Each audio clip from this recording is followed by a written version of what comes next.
press it in. I'm like, welcome.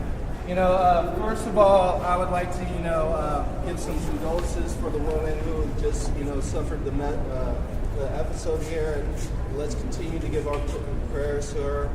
And, because, I believe that, group thought is a powerful thing. And before I start, I definitely have to, thank some people for, if it wasn't for them, I wouldn't even be here or have this opportunity. One is Karen Atkinson. This is like my guru. And, she basically pulled me out of my man cave and was like, you need to start making art again. And it's because of her GIS classes and stuff like that that I actually feel like a little bit more comfortable in presenting my stuff. And also, I'd like to thank Mar and Liz for giving me the opportunity because, I've made some major discoveries in my work. I won't be able to talk about them at this time because 15 minutes will not do it, and I just discovered it like 3 weeks ago. So, there's some ironing out to take place. But, my talk basically is like, do the objects we make have meaning, or do we bring meaning to objects? Like, I love found objects for their symbolic use. And what I found early in my journey of using symbols, if you don't have a key or any type of insight to unlock these symbols, they lie stagnant or dormant. It doesn't mean that they're not talking to you because they still have a definite meaning. But yet you might not be able to cover the whole truth. And I think this is what happens a lot in our conversations with each other, be it personally, culturally, or whatever you want to talk about. Almost any human interaction consciously has like what I call it, like a psychic residue. All right? And the first thing that, I wanted to start out is like how we think of things. Like, what is this? What is this? Cowbell. I'm going to say for, consensus reality, and because we're short on time, that is a cowbell. But what happens if we were able to take these words and transform this? What if I was able to take this cowbell and transform it into a metaphorical word that is defined in a culture somewhere in this world, reality, whatever you want to call it? Would it be talking to you? So at this point, I would like to ask you, what is this saying to you? Does anyone know? Mask. Mask? No? Well, I'm going to keep going. It's not the mask or a KKK, but what happens if I told you the knowing of this sign could determine if your life is in harm or in danger, right? And if you woke up one morning and you saw 100 of these lined up your front lawn, what would you think? If you have the answer to this, you'd be like, oh, okay, there's something happening. But if you didn't have the answer, it would just mean a mystery or curious. Well, I learned in my drumming class at Cal Arts, when you stick the stick in the cowbell, it means you're angry and you want to fight, right? So my relationship to like found objects and installations is to create what I call the world of the unspeakable. It's a world where there is no talk. It's a world where things can't be spoken of, they can only be seen and explained. And so, my work is about creating these words to talk about this space. So I go out and I search out objects that have a vibrational meaning to me on a subcultural level. And these objects allow me to take the audience into a room where America, society hides all of its dirty laundry, its perversions, its taboos, its prejudices, and its fears. And so to be able to talk about these things is a thing to be able to listen, because what happens is that us as people, we describe ourselves as an ego and present ourselves like I'm Derrick Maddox, but at the same time I have many personas inside Derrick Maddox. So what I used to do is to take these found objects and tell these psychic residue stories in a different persona and put them together so I can take people into the room and point to the elephant and point to the Pithecos man and point to the one hand clapping. And so I came to, basically I was in the had the philosophical hard drive in, and I was in think persona. And I thought about one of the most important things that John Otterbridge told me is that art could be anything that you want it to be.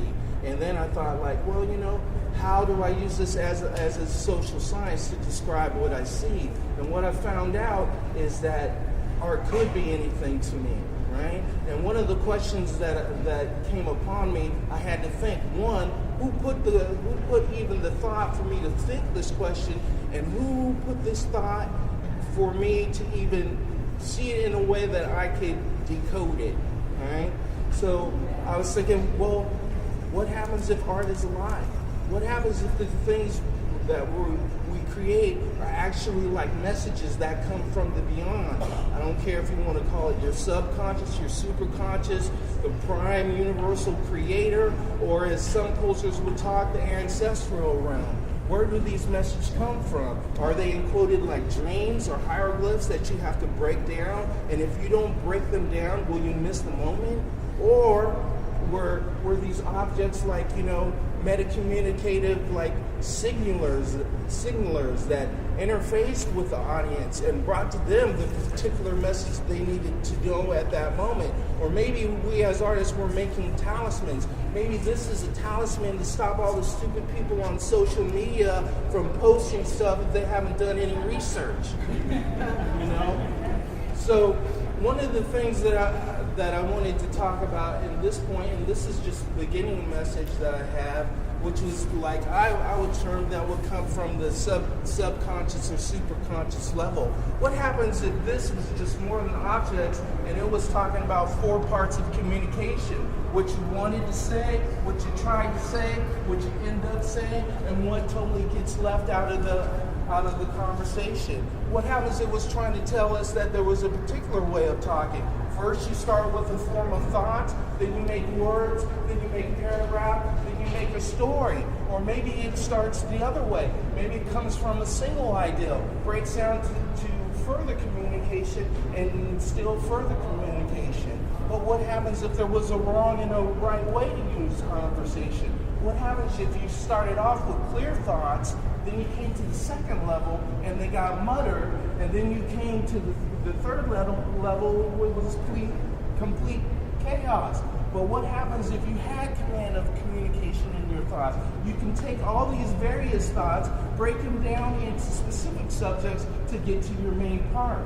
And then I had to step back and say, well, who put this all in there?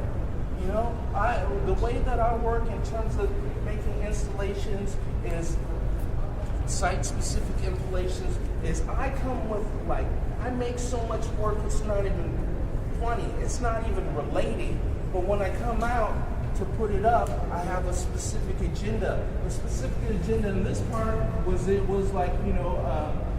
Porford what do you call that? The tribute. It was a tribute to Noah Porford, but it was also a critique on Ken Johnson and some of the stuff that he said about black culture and stuff.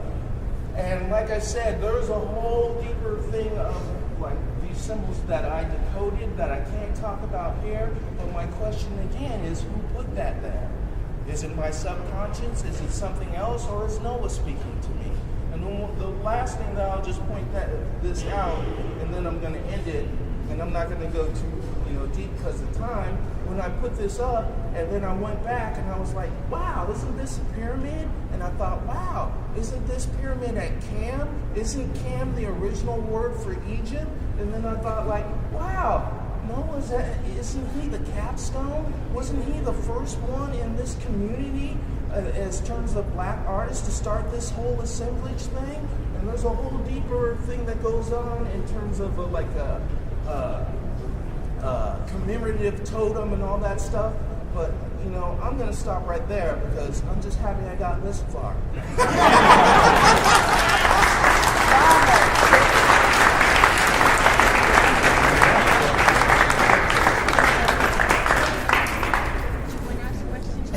Yeah, anyone want to ask questions?